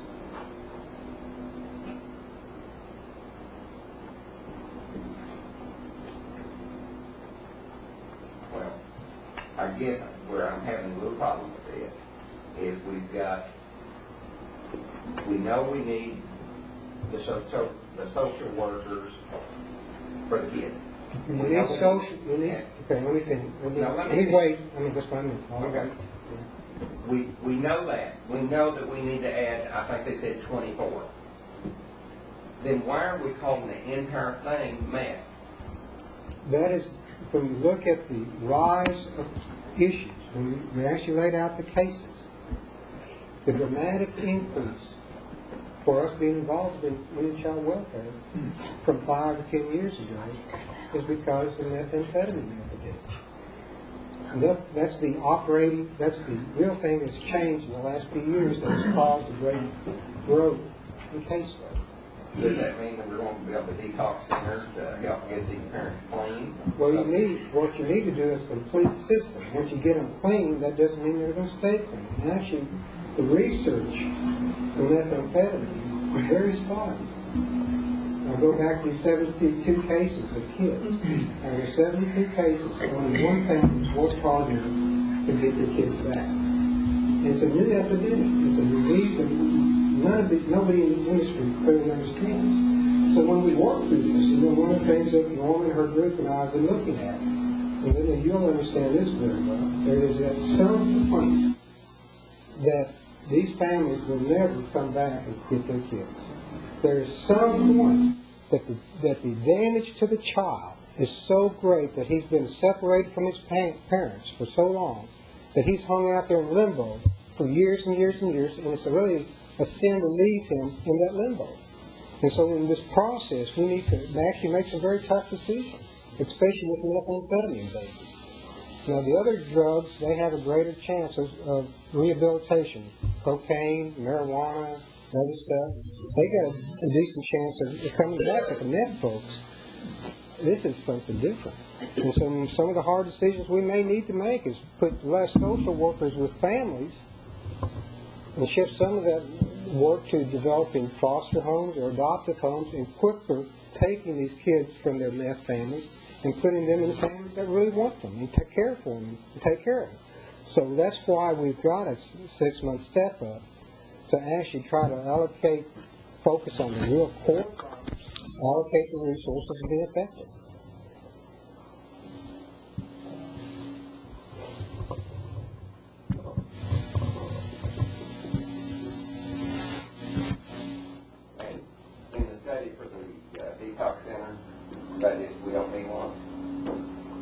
Detox is part of the entire system. Detox is dealing with the most immediate issue for this system. Now, actually, when you talk about detox, it's going to change from chemical to chemical. If it's alcohol, if it's meth, if it's cocaine, if it's marijuana. And actually, they look at 2 years detox. I mean, you might call it something else. But it's almost 2 years, 18 months to 2 years to get somebody weaned off of methamphetamine. And so there's some hard decisions here. You know, how do you design a detox center unless you have the follow-up, unless you have the preliminary screening? Do you leave a kid in foster care for two years while his parents are trying to detox, and the success rate may be marginal? So it's not a simple situation. No, and I agree. It's not. Okay. But we do have treatment in 14 counties. Not. We do have treatment in the 14 counties. What we don't have is detox center. In other words, they can go out here to ARC or DAR, or there are facilities that our Cherokees are going to. They won't take them until they're detoxed. That's the problem. I'm not convinced that that is a problem. When you look at the entire system, you really have to look where the bottleneck is. Building a detox center won't get any more cases of people detox. It'll just build you a building. It's the operating cost, and is there somebody out there who can actually offer those detox services cheaper than we can do them ourselves? If we're really looking at the product, and that's a healthy, happy family, it's just not piecemealing it, it's making sure that we understand from beginning to end where the wisest investment of our funds are to get that child a happy, healthy environment, a happy, healthy home. And it's the things that you're pointing out is one of the reasons why we want this 6-month step up, because I anticipate in 6 months, and other folks will agree with me, that we want this to work. We desperately want it to work. It's an epidemic we have to win.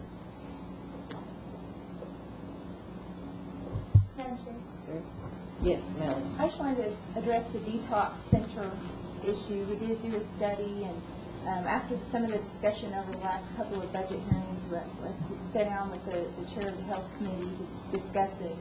It does cost a lot to, obviously, to build and operate a center. We currently pay for detox services and purchase them from existing facilities, and some of those facilities, like Hillcrest, are expanding their beds. And so we've never had issues with access.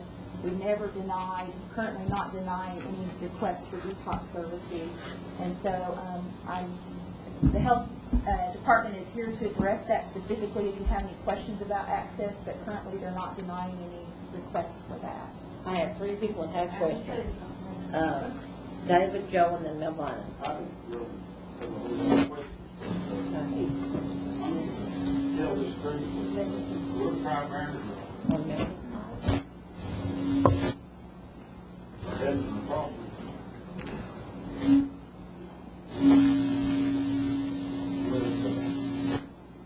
Alcohol, cocaine, marijuana, meth.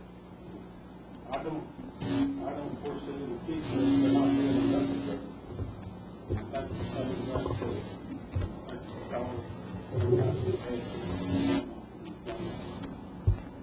But I can see taking $1 million and trying to help these kids. And I can also see the chief's side, that he's taking $1 million and doing $1 million in the future. But I think we can set that kid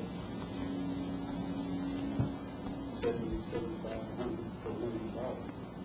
Then what they work, But I think that these children have a chance to get better. They may have a problem for the rest of their life. Everybody can get over it.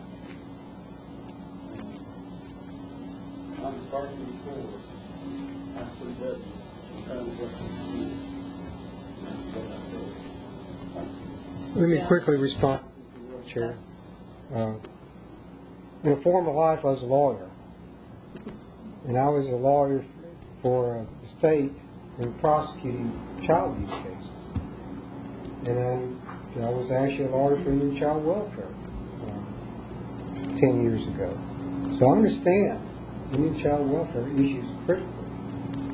And you won't find anybody else that's more of an advocate for Indian child welfare and all the teams that have to work together to help that child get in safe and happy and healthy environment. It's a tragic situation, but it takes everybody to pull together, not just one particular group.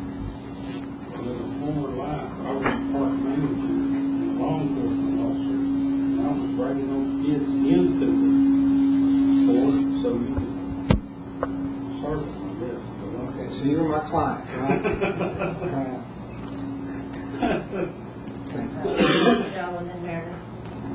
Thank you, Madam Chair. I just, we're concerned about the health and well-being and welfare or whatever of our children. And I believe there's a kinder, gentler approach to this. I don't see why we can't fund the things that we're leaving out down here, like the supplemental and the clothing and the shelters and whatever, and also fund the math initiative program for $1 million. I don't see a problem with that either. And while we're on it, I think we still need to pursue this detox center. This stuff's not going away. They just keep coming up with new stuff all the time, and we're going to be affected by it from now on. So, I mean, that would be my suggestion. We've got plenty of money that we can move around, and I think that's something we need to think about. Mr. Chair, nobody's disputing the need for detox. The question is, how can you get the greatest number of services for the same amount of dollars? And if we can partner with Hillcrest, if we can go out on, for example, contract support, contract health costs. If we did it with a whole multitude of vendors, we'd be paying more procedure than what we've been able to do in the last few years, is negotiate and bid one hospital against another. Now we've got a very good rate, and I think it's with Hillcrest, that we get the bottom dollar on procedures.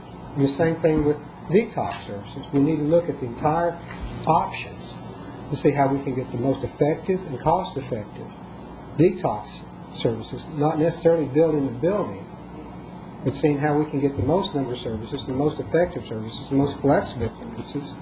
And for example, if we build a detox center in Jay, Oklahoma, it's going to be an extreme inconvenience to those in Weber's Falls. If we buy those services on the market, we can leverage them further and make them more convenient for our folks. So I'm not necessarily arguing against detoxing. I'm just asking us where to focus on how we can deliver the best and the most services for the dollars we have, regardless of how many dollars we have. And Chief, I understand Melanie and I and Dr.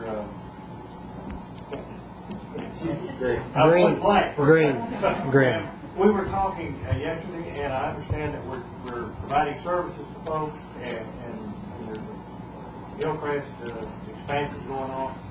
And what I was thinking is maybe in coordination with this feasibility study is, I guess hopefully we can provide the best overall service for people. And if that's contract services or contract help, as opposed to bricks and mortar for our own facility, then that might be the way that we continue going. But otherwise, we might want to look at building something somewhere centrally located. And it may come out of this study that we find that maybe what we need is a recluse camp for families to rehabilitate after they've been through a contracted support, detox center, so they, for that 18 months, there's some way to integrate the kids and let the families work in a controlled environment. I don't know what the model is, but that's why we're very interested in being serious about this study. And I concur with you, that's a bit of a bizarre name for a doctor. Would you want to go to a doctor whose name is Grimm? I Are we encouraged there? I'm not sure. I went blank and forgot it. I'm sorry. Dr. Graham, I apologize. I didn't see you for a moment, so. Thank you, ma'am. I think this is for Norma. Norma, did you say there are 72 children in custody? Well, that's really an old figure. I think it's more like 115, 120. Yeah, and usually you can say that probably 95% of those are meth related. Yeah, drug related. How long are they in your system? I think I understand where David's coming from there. How long are they in your system? Well, we try to, of course, work them through as much as possible. Linda would probably be the one to ask what would be an average stay, if we can even come up with that. While the child is in care, they're not just languishing in foster care, because our focus is the child. We work with families, but our focus is the child. We're trying to take care of the child and leave that child in, whether it be in foster care or in pre-adoption or an adoption. Because when a child's in our system, we don't just leave them in foster care. We try to find a place right up front where this child can stay forever if it has to. So we don't have that foster care driven and all those things that happen to children while they're moving through the system. So there again, we're child focused. Do you get most of your children through court adjudication or how? We get our children through court adjudication, but one of the things that, and the chief is talking about prevention, we haven't been able to do a lot of upfront prevention because we haven't had the funding to do so. And I think that's where he's going with his going. It's the children that we have in the system now that is our concern. Of course, we want to keep them out of the system to begin with, but we have to do something with the ones that we have. And I think the issue with, go ahead, oh, excuse me. This is for you. In your study, have you ever considered a post-adjudication review board of an independent committee?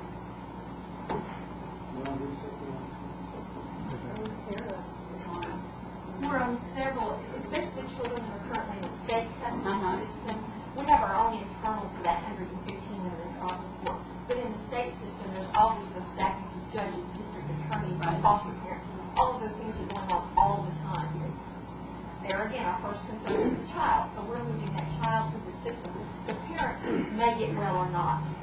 That's not something we can control with the officer services. We can connect them with those contracted services or whatever there might be. There again, our focus is the child. Even if the parents don't make it, we don't want those repercussions to follow the child. So we're moving that child forward all the time. Okay, that kind of answers that. Well, the time varies, as you know, because a parent may be working their plan and going really good, and all of a sudden the bottom falls out and they're not, and so you have to reevaluate. Are there other things we can do and continue working with them, or do we, what the chief talked about, go ahead and make a hard decision that it doesn't look like they're going to make it, so we terminate them at that point. Every case is different. And one of the things that we're beginning to look at is those folks right before they're to such an extreme of having to go to court, are the things we can do so they stay out of the court. So you could probably help 7 or 8 of those families for the same amount once you get somebody in the system. And so it's a cost-effective effort. But the idea we're talking about here is, to get a kid, it's not only focusing on the kid, but, and I'm glad you phrased it the way you did, is can we help create a healthy family? And for the ultimate win to stop this cycle, and I think Linda understands this cycle, because a lot of the kids that we have now are kids of kids we had 10 or 20 years ago. And to break that cycle, we really have to have a focus on creating healthy families. So it's not recidivism that we're seeing. Yeah, and I'm glad to know that we're paying detox in Tulsa or whatever. Who is the contact person if you have somebody today to get detox? Who's the one-stop shop? It's Dr. Gaskell. That's correct. Dr. Behavioral health.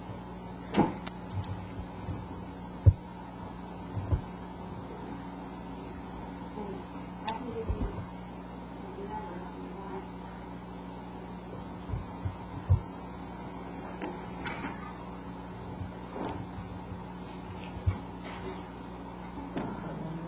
4560671. You know what? 458-6285. This is all the number. Cell number? Yes. 822-2476.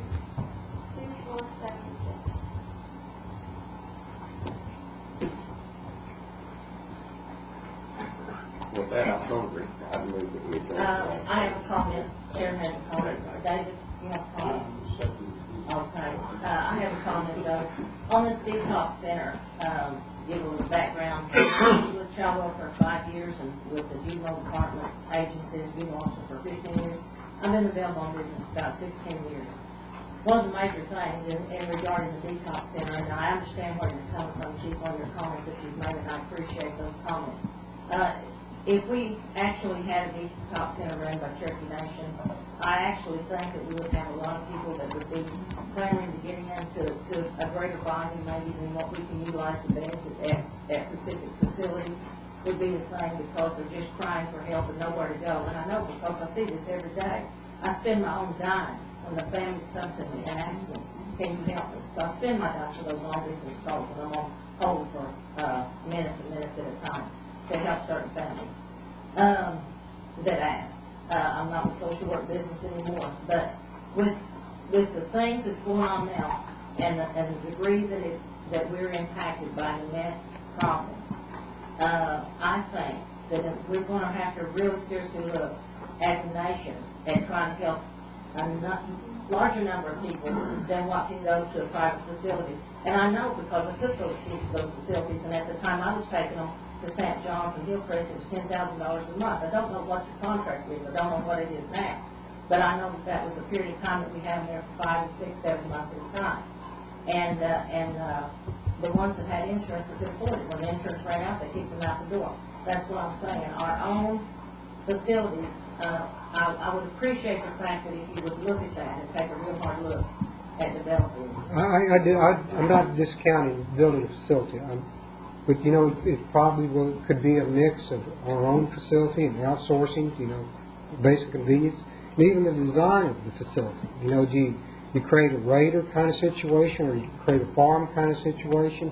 What kind of staff, where you located, what kind of professionals? All those things are real consideration, especially the operating cost. We'd hate to build a facility and not be able to sustain it over the long term. And I concur with you, the methamphetamine's new, but alcohol has been a plague that we've had, and I can take you back to how not this council, but your predecessors were actually passing laws in the 1820s trying to regulate alcohol and the effects of alcohol on our people.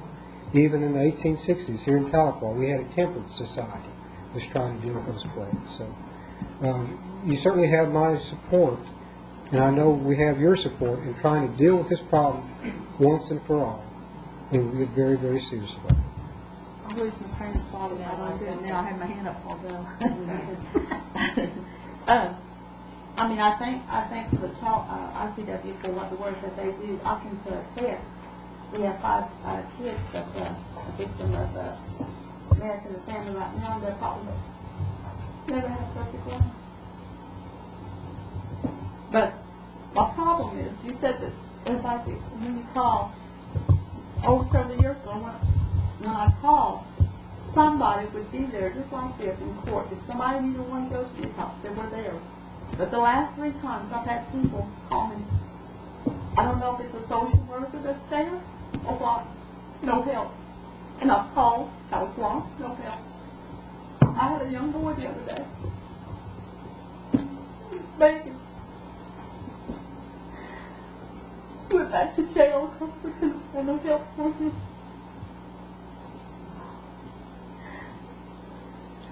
In situations like that, that's why we really need to look at it. Do we need a judicial advocate, a CASA kind of person, a social worker, a detox therapist, a paraprofessional? So that's why we really need to look at how the entire system works, take out the bottlenecks and invest in it so it really becomes effective. And what really caught me was that worker, I talked to her Friday morning, and I said, this person's going to come in. She said, well, tell him to come in and do it. Monday morning, they went, she called, I had talked to her, because we need something with these people. There was another girl, I couldn't find anything for our calls to several offices within another tribe and sent her to Concho agency. They had one, we called several agencies, and Concho took her. But it was, I wouldn't even took my dog there where she went. She stayed there 3 days and she came out. So it just wasn't a place for her. And I would just love to have something, where I know that people feel comfortable if they're going, even if it's partnered with somebody. When they call me, then I can say, yes, here, go here. That's why part of the planning is how to work with Jack Brown Center, because that focuses principally on the kids. Yeah. And with that said, if we don't detox them first, they're not reasoning with us, no matter how many advocates we have, to speak for the children or for them. There's no reasoning with them until they're detoxed and they're ready, to get into the problem. Whether it be with the presumption they're going to get the children back, or whether it's health related or what it is, or whether they know they're on the downhill slide and they're crying for help. And we have that, we see that every day. And that's why I want to impress upon this council and the administration to really look seriously at the first phase, which is, I think, a detox facility, because it is so important, because the other facilities, I still think they can handle it, and even our facility will be able to, with that said. Oh, sorry, yes. Thank you, Madam Chair.